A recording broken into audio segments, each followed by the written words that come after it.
Okay, just checking. Yeah, good point. Good, very good point.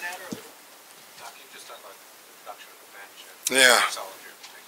Well, the whole bench. I mean, I just thought their energy on both halves. You know, the starters started out poorly. The bench came in and got us the lead. You know, then our starters in the first half extended it, but then in the third quarter came out flat again, and our bench came in and did it again. It's just Jarrett was terrific with his rebounding and just all the little things he does out there. But I thought Courtney, I thought Jet, Jeff, all those guys, they're playing very well together. Even the small stretch, and again, we didn't want to use Collins. We had no choice.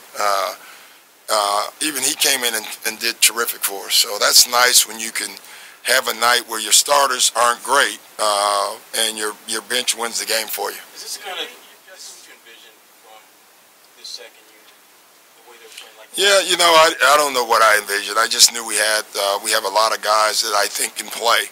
You know, so it's nice when you can your starters are off, not playing well, and those guys can come in.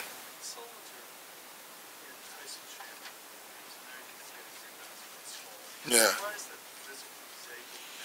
No, guys, I keep saying rebounds translate. You know, then most of the great rebounders aren't that tall when you think about it. You know, they're big, they're physical, and you know they have great instincts. I think that's the number one thing. I mean, you have them big, you have them thin. I mean, Dennis Rodman was tall and thin. He got all the rebounds.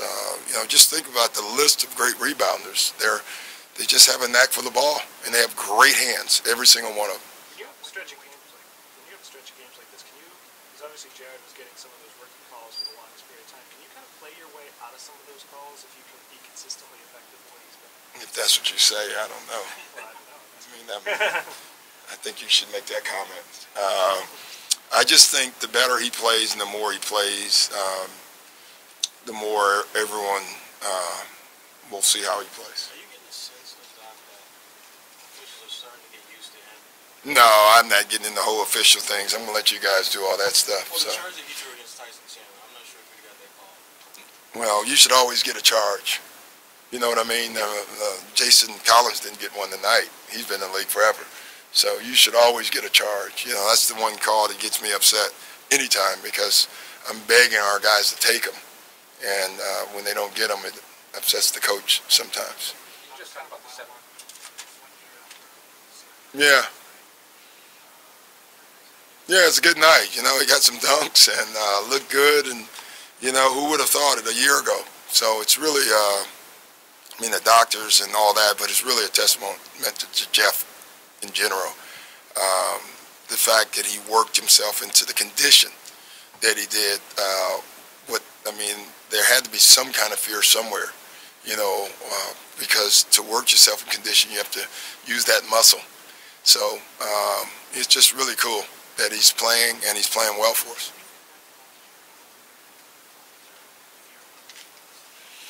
Well, I was more concerned about Jeff's health. You know, I wasn't thinking about basketball at all. I can tell you that. Honestly, at that time, I didn't think he'd ever play. So the basketball part wasn't even a concern. You know, the two things that bugged me the most, obviously, was his condition was number one, and then the contract that was voided because it had to be. Legally, you know, and I was thinking, man, this kid's worked his whole life to make a living, and now he was signing the biggest deal of his life at that point, and it's gone, you know, and so, you know, now he's back playing, doing well in all those areas, and I'm very happy for him. He deserves it.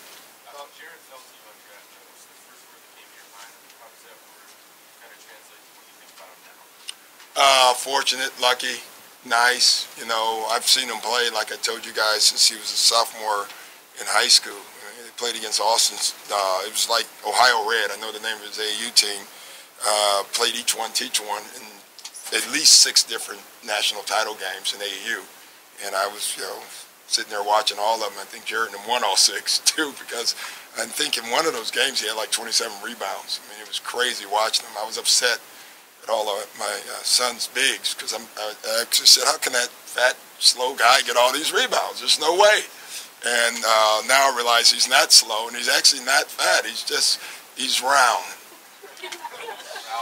But he has great feet. I mean, he really does, and you don't appreciate that for a while when you watch him. You know, he's quick and he has great feet.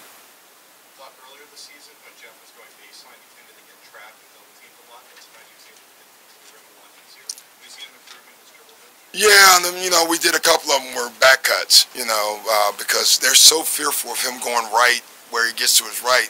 A lot of people are starting to jump the play, and so we're sitting him on back cuts. And once he gets the steam, hit the steam, he's good. Shot 3 for 18 in the fourth quarter. Defensively, did you do anything, and were you happy with the defensive effort? Well, what I was happy was, and you know, I think Longo and our defensive guys have their own creative numbers sometimes, but I think they scored 4 or 6 points out of pick and roll, and that's what they do, you know. And so to be able to, in this game, take that away, very proud. And they played last night too, and you know, so a lot of their shots were open. A lot of them were front rim. And I think a lot of that had to do. You play in Milwaukee, time change, which I think should never happen. You know, my rule against that. I think it's very difficult to play that next night. And you could see that in them a little bit tonight.